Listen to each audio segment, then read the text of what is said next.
We see a sheen in some tar balls, but it's not stopping people from getting in the water. One day before state officials declared Alabama beaches safe for swimmers, News 5 took samples of water and sand. We collected our second round of samples from Gulf Shores and Orange Beach. Some cleanup crews over there. And for the first time, we're testing Perdido Key, Florida, and a favorite fishing spot just off the causeway in Mobile Bay. If we catch something, we probably will throw it back. We delivered the samples to a local lab to be tested for oil and petroleum. Chemist Bob Naiman, a Mobile native, tells us at most we should find just 5 parts per million of oil along the Gulf.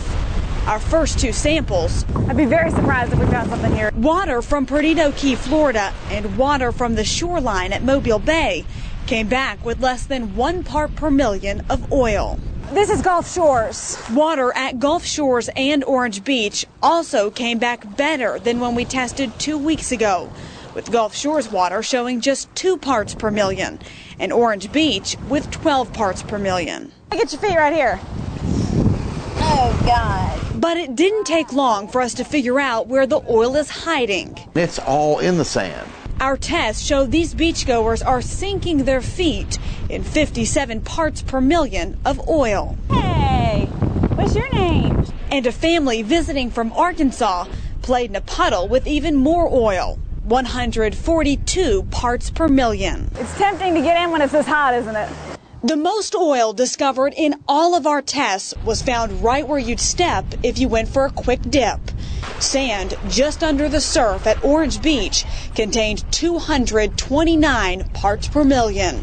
And sand under the surf in Gulf Shores contained 281 parts per million. People should be warned and levels should be investigated because there may be areas or levels out there or stratified layers that are much higher than this. Naiman, a chemist with nearly 30 years experience testing on the Gulf, insists the levels we're finding should be a red flag for beachgoers. I do have a grandchild young enough.